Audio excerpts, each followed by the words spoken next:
Okay, so we have hit episode 6 of Defending Jacob, Wishful Thinking. This episode was directed by Morton Tildum and written by Mark Bomback. So if last episode was tilting things in the barber's favor, this episode clearly goes back the other way and really puts them all in a bad spot. Being that the episode is titled Wishful Thinking, it really stands for two things here. One kind of being in Andy's shoes, where he has two scenarios come up this episode that end up being false hope, and then just the fact that Lori in particular is constantly trying to think some way, somehow, that Jacob is actually good, but gets some horrible news from the doctor later on in this episode, which we'll break down. And this episode did a nice job, especially being at episode 6 in an 8-episode season, giving us a lot of answers about Jacob. Is there something wrong with him genetically? So how this episode sets up is with Neil in the future timeline saying, so you were given access to the phone 10 days before the trial. Like I've said before, this show does a really good job of not overdoing the back and forth between timelines. It's always just the right amount sprinkled in to set up the episode. Right away, digging into this big turn of events we got last episode, that they have Derek's phone and establishing how close we are to the trial. And I love how this episode ends, where we actually get to this beginning of the trial. It's just a bonus of this only being an 8-episode season compared to like 10. I always like that when it's more tight. So in the current timeline, it cuts to when Andy and Joanna get to where this phone is of Ben's, but they see Neil there, and he was concealing this from them. But this ticks him off that they call him out about it, and then he says, "How's your father, Andy?" And this makes Andy snap. And Neil had a lot of good digs in this episode. He's like, "Don't lecture me then about concealing things." He says, "Explains a lot, Andy, about you and your son." This is an interesting line, especially that we learn later in the episode that Andy's actually the one with the murder gene. I feel like this episode's pushing more and more to the idea that Andy probably ends up killing someone in this story. And Duffy has a nice moment here where she says to Andy that it was just wrong of Neil to say that to him. It was unprofessional. But she also relates to Andy because she says, like his father, she has a brother who's done something bad and knows what that's like.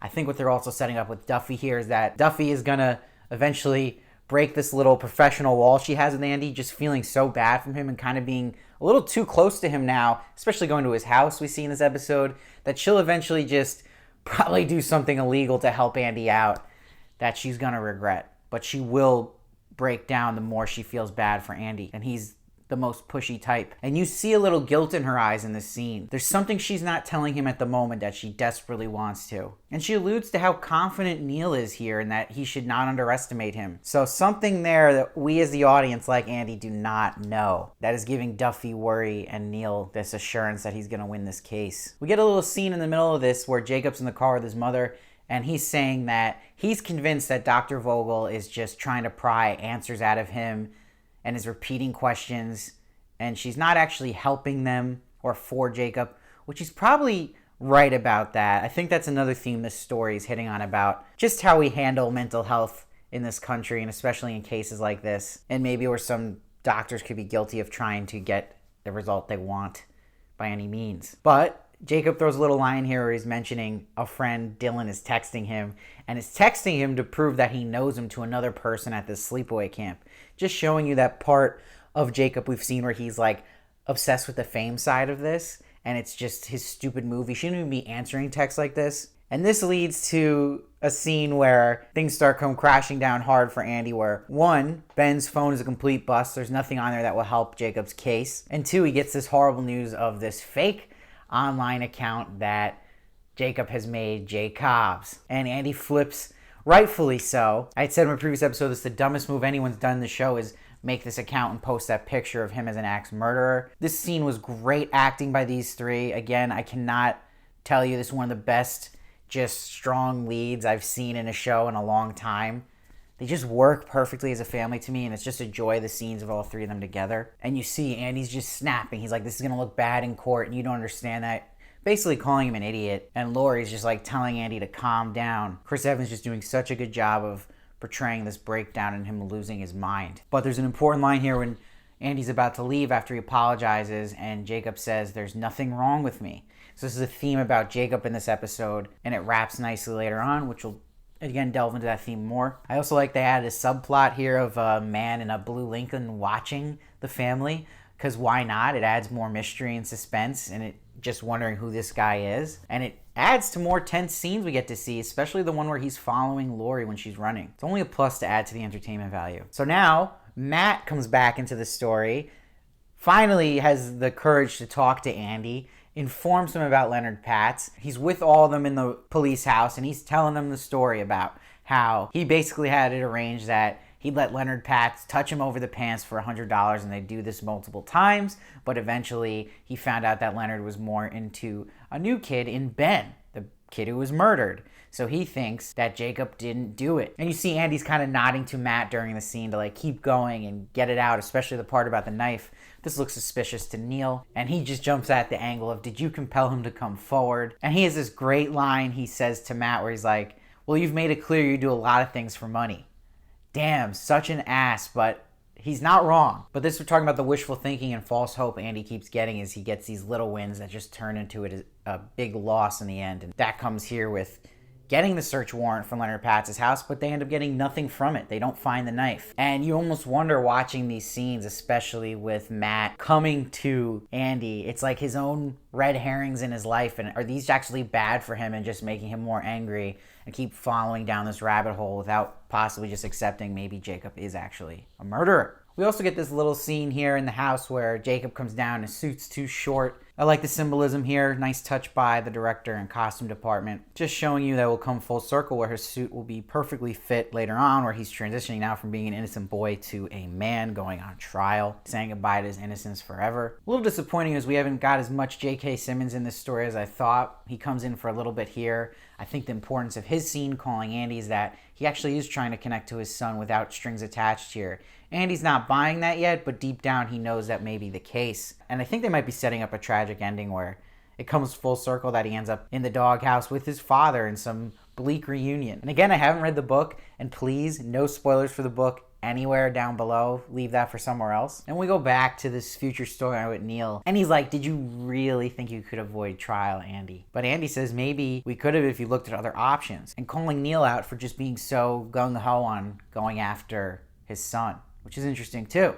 Why is Neil even doing that? And you see Andy's like, knowing the trial was soon, he just finally accepted it, which I love. It just cuts ironically to that being not the case, and he just bumps into Leonard Patz's car and just confronts him in the road. So then we go to 4 days before the trial, which is Jacob's birthday, and this leads to my favorite scene of the show yet, which is when Lori, Joanne, and Andy go to the doctor to get results on all the tests they've done on Jacob. You see Jacob has a high IQ, and you see he didn't get the murder gene. It's actually Andy who has it. But the doctor explains that was expected because you get it from your mother's side. But that's shady because you see Andy's like, well, then why do we even go through this test if we knew that was going to be the result? But the doctor kind of left that part out originally and didn't explain that it wasn't going to come up that way. So she had other intentions and ulterior motives. So you can't really trust anyone in this story yet. But I absolutely love how they zoomed in slowly onto Lori's face here, and she's looking at all the notes from the results here, seeing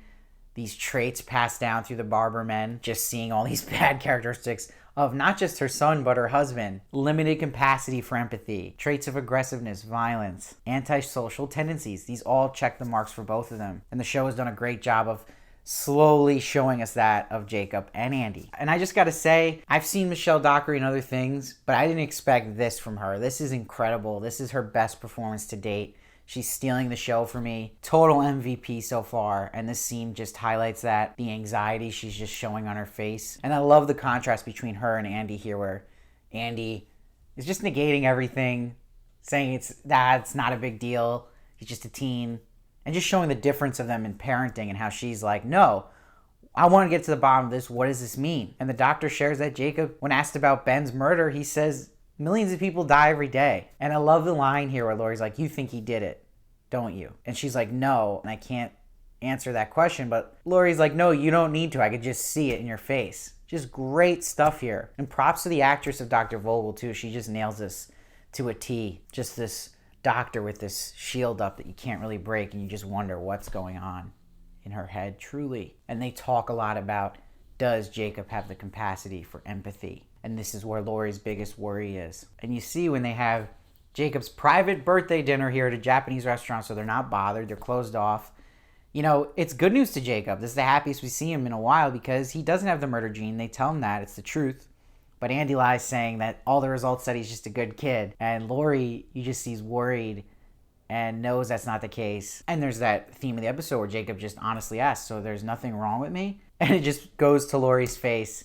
And again, just goes to her biggest concern about, oh my God, is my son just not capable of empathy? So it's almost like those doctor sessions just triggered something in her mind of worry now. It's just interesting study on the effectiveness of this kind of treatment or examination of Jacob, and if it's actually a good or bad thing, or even an accurate thing. So what really brings this episode's writing up a notch, I'm assuming this is from the book because it sounds like book writing. It's really strong, where Jacob says in the car, I'm ready for Monday, quotes something he learned in school, saying it's like sailing towards an iceberg, the white peak getting closer and closer, but it's really been underneath us the whole time. It is a perfect metaphor for this show and how Andy's just been denying the inevitable that was always going to come. But you see, when they get home, Andy now sees this man who's been following them and watching them just down the road. He's got the metal bar in his hand. They're just hinting more visually too. He's getting closer and closer to killing somebody. He's gonna completely snap. I'm gonna guess that he kills Leonard Patz at some point, but maybe it's something more dark where he actually snaps and kills his wife at some point. Again, he does have this murder gene. And we see the man who's been watching them is